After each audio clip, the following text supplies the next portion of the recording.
Good morning, welcome to Furry and Spoilt. Today I want to talk to you about, do dogs learn at different speeds? Somebody recently sent me a video of a lady getting really angry with her dog because her dog wasn't learning as fast as the dog next to her. And this lady wanted to know really what could she do, because it was very uncomfortable watching her, what she could do. So I told her what she could do.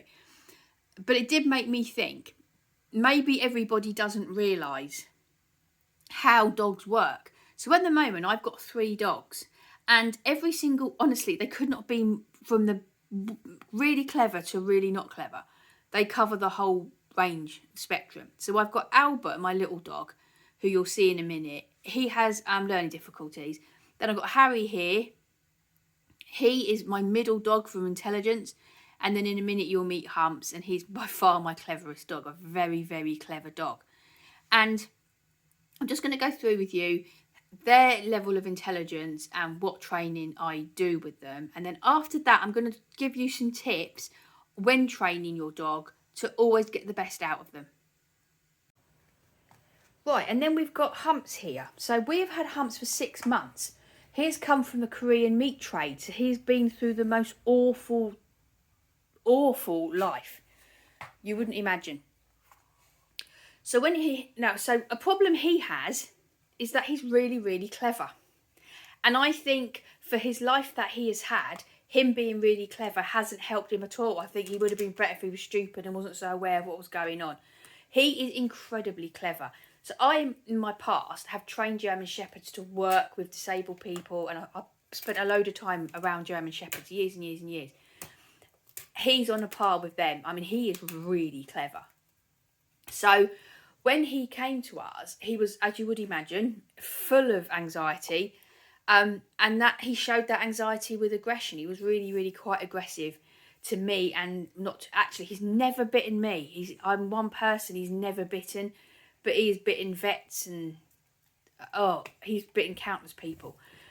But not giving up on him. And so the thing that I decided was, he's attacked dogs, people, there was all this aggression going on. But it's all through fear. So I just decided he needed a job, and he needed a job that was going to keep him so busy that he wouldn't have time to be anxious or to be worried. And also to fulfill that really, really clever brain of his. So in the past, I've trained German Shepherds to work with people in wheelchairs. So, get the washing out for them, help them get dressed, carry shopping, all of that stuff. And I just came up with a program. I wrote the program and trained dogs to do that. And so although I'm in no way needing an assistance dog of any kind, I thought to myself, well, I'm going to train him. Shall I move these shoes out of the way? You really don't want to see my husband's ugly shoes, do you? I decided that I was going to train him to become my assistance dog. And when we first started, so it was probably we'd probably had him about 2 months when we realised we had a really big, no, not 2 months, it wasn't 2 months, it was probably more like a month, when we realised we had really big problems. He was one troubled dog. And so in the beginning, I worked him a lot so that he was just exhausted. And the results were pretty instant. Pretty instantly, he just relaxed, stopped trying to be so aggressive with my other dogs. He just relaxed so much. And so it was quite intense. I would be doing different training sessions with him throughout the day. Now, so we're 6 months in now, he is so much more relaxed. He's really hasn't bitten anybody for a while now. He's so much more relaxed. He's calm. He's just much, much nicer, much easier to be around. And he's just a gorgeous, gorgeous boy.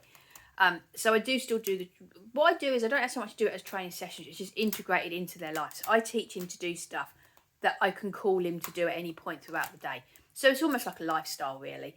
And it has done wonders for him. It's absolutely done wonders. He's thriving on it. He loves it. And because he's so clever, he has the ability to really learn what I'm teaching him. What I'm teaching him is complicated. It's complicated stuff. Way above my other dogs' heads. There's no way on this earth they could reach it. They could not possibly go there. They wouldn't. They just couldn't. They just can't understand it. They can't get the concept. Whereas he really gets it. He's very clever. Picks things up very quickly. Reminds me an awful lot of working with my German Shepherds.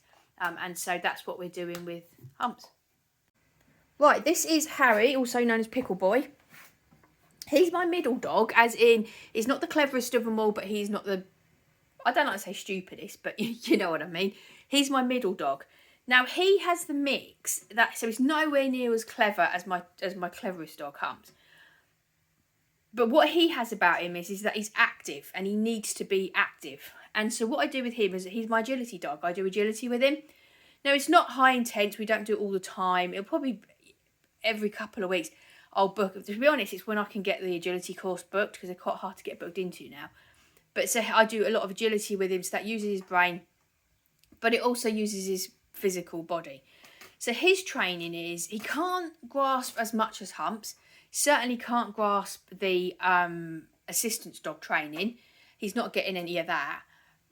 But he can definitely do more than my other little dog, Albert. So he's definitely my middle dog. He really, honestly, this is such a sign, because he's quite manipulative. If you weren't sharp, if you weren't an experienced dog owner, he would run rings around you and be quite a hard dog to have. He can be quite manipulative, so he uses his brain in that way. But he cannot grasp, and it isn't because he doesn't want to. He cannot grasp complicated training like the assistance dog training. But he does definitely need training. I couldn't just leave him with the very few basics. He does need extra, and so he has extra. So his heel work is superb. Like I said, he does agility, and he's incredibly good at agility. You might be able to hear Humps in the background ripping a toy to shreds. He does love doing that. So he's my middle of the dog. So if I was to take him into a training class, he's never going to be the best, one of the best. He just isn't capable of that. He's not going to be one of the worst either. Real middle of the ground. But if I just did training with him, it wouldn't be enough for him. He needs the physical aspect of it as well. And where that shows with him is that he wants to play with balls being thrown and stuff. But I don't do it with him because he had an injury when he was young. His cruciate went. He didn't need operating on. Pushed him around in a pushchair for 6 weeks and he was fine. But the weakness is there, and I don't like throwing things for dogs. I know they love it. I know they do. But I don't like it. I think the positions that it puts the muscles and the ligaments in is really... I really don't like it. It's so asking for injury. So we don't do that with him. But what we do, so with agility, gives him the exercise that he needs. Plus, I mean, all my dogs get a lot of exercise. So we're out for a good 45 minutes, an hour in the morning. There's a lot of exercise. I do all different walks. We're never on the same walk. So he's very exercised every day. He is 6 now. So he's way over that puppy stage. And he has slowed down a bit. He has slowed down, but and as with all my dogs, I train them every single day. But he's definitely the middle of the road, and that would always, if you owned Harry, you'd have to remember that he's a middle of the road dog. No one's owning you, darling. Don't worry. We're not selling you or anything. We're not, sweetheart. You're my boy. But you'd have to remember that in a training class. Like if I went into a training class, he's not the best, but he's certainly not the worst. But he's a gorgeous boy, aren't you, darling? Right, here we have little Albert. So Albert actually has learning difficulties. So as you would expect, he finds training quite hard. And he's certainly, not up there with the likes of Humps. He does have his commands that he knows. He knows sit and he knows down if I put the treat on the floor. He's 9 now. So, it just shows you the difference. Let's turn around. It just shows you the difference. So he's 9 now, and he knows 2 commands. And there's nothing wrong with that. I have no problem with that. I realised within days of having him that something wasn't quite right with him. And that's when I started researching and realised that he had learning difficulties. And that means, but you know what? The thing is, the words he does know, he's so proud of. And so I'll do my training session with my other 2 boys. He's always at training, always comes. I never ever ask a dog to come to a training session. Never. If they want to come, they come. If they don't, they don't. I've never had a dog not come because there's treats involved. But he always comes to training, and he just always does his 2 commands. So he does sit and he does down, but with down I have to remind him of what it is. and he's happy as Larry, and he doesn't know that he's not doing all the same training as the other dogs. In his head, he came to training and he did training, and he got lots of praise for it and lots of treats. So it doesn't matter that it's only two commands. It doesn't matter. It doesn't matter at all. It doesn't matter to me, and to him, he did training, and he's very, very proud of that fact. And that's just lovely. It's a lovely, lovely thing. And he is one of the happiest dogs I've ever met.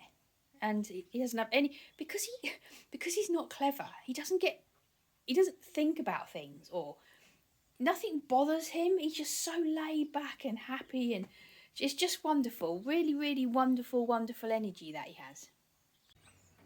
Right, so when you're training your dog, the first thing I would say to you is that training is not about you. That training is about your dog enjoying himself. It's not about what you want from your dog or what you expected from your dog. It's about the dog having an enjoyable time. The dog is not going to have an enjoyable time if you are getting frustrated and angry with him. You should never get frustrated or angry with your dog. Nothing good ever comes of it. I've never seen anyone get frustrated with a dog and good things came out of it. Never. So if you're getting frustrated and angry, walk away from the situation. Go away, have a word with yourself and come back. Never get frustrated and angry. You will not achieve anything. The other thing is that if you are looking for a dog well, we've got Humps here. Supposing I particularly wanted a dog that was going to be, I could train to be an assistance dog. I personally think, so, different people say, no, I'm wrong about this, but I personally think you cannot tell from a litter of puppies how clever they're going to be. You can tell how confident they're going to be, friendly, boisterous. You can tell all of that within a second. But I don't think you can tell how clever a dog is going to be when they're a puppy. So if it was me personally, if I actually wanted a dog to train to become an assistance dog, I would go to a shelter or, a rescue centre, RSPCA or whatever, and look for an adult dog and try some different tricks and commands with him and see how he did. I wouldn't go and get a puppy. I don't think you can tell at that stage. The other thing I want to say is that when you're training your dog, whatever his limit is, so like I said with my little Albert, he can only do sit and just about can do down if I remind him every day. But he still does that. Sorry, Humps is having a good old lick there of his feet. We just got back from our walk. He's just licking his feet to clean himself up, which is a wonderful thing to see, because 6 months ago he couldn't bend round at all because he was in such a bad state when we first got him. So for him now to be flexible enough to be able to lick his foot is wonderful. So when you're training your dog, it doesn't matter whether, like Humps, you are doing incredible stuff and helping me around the house, or whether your dog is just doing sit and that's all he can do. That is what he can do, and that is a limit you will take him to. And he will think he's so good and he's such a good boy because he did his training. So what I always do is, if I never, ever ask a dog to do anything that I know he's not going to be able to do. So that could mean that you haven't gone slow enough with the training. So when I'm training a dog to do something, I break it down into stages. And it could be that you're moving your stages too fast, or it could be that you didn't put enough stages in. I never ask a dog to do anything that he's looking confused about. The other thing is, if I've got a dog and he's starting to look a little bit tired on a training session, I will stop asking him the complicated stuff. I will ask him something really, really easy that I know he's definitely going to be okay with. He's definitely going to he's got something stuck on that foot. I'll have to have a look at that in a minute. I only ask him I'll go back and I'll ask him to do a command that I know he can do easily, so that we end the training session with a big old clap and a treat and a reward. Never end a training session asking a dog to do something that he couldn't do. And the second you ask a dog to do something that he's struggling with, I stop asking that and I back up because I've gone too fast. And that can be whether your dog is doing something very basic or something complicated like Humps is doing. So when I decide with any of them, I'm going to teach them something new. So at the moment, Albert, my little one, he's not getting taught anything new. Harry is still getting taught new stuff, and Humps is definitely getting taught new stuff. Let me just check that foot. Yeah, he's got something stuck on it. I need to go and get it off for him. Let me go and help him. I'll be back in a minute. Right, sorted that problem out. He had something sticky on his foot. Okay, so when I'm teaching a dog to do a new thing, I don't just ask him to do it. That would never work. I break it down into as many stages as I can so that he, bit by bit by bit by bit by bit, can learn how to do that command. And I go really slowly with that command. So the thing you need to learn is your dog is never... All dog, you can have, I've got 3 dogs. I train them all together at 3 different levels. And if I got another 2 dogs, I'd probably have 2, no dog is going to be all the same. Exactly like we can't learn all the same. They can't learn all the same. And getting frustrated and angry is not the way to be doing this. And I will just say again, if you want a dog for a particular purpose, I would get an adult dog that you can spend a bit of time with. You can work out pretty quickly whether or not that dog is clever or not. If you know what you're doing. If you don't know what if you know what you're doing, you can work that out really quickly. Can't you, darling? You can work it out really quickly. Yeah, you can. So that's it. So any questions, pop them in comments. You know where I am, all the social medias. Everything's under Furry and Spoilt. And we're going to go now, aren't we, Humps? I'm going to... Yeah, you coming to have a cuddle? You coming to have a cuddle? Oh, look. Ooh. Right, thanks very much for watching. Have a good day. See you in the next one. Bye-bye.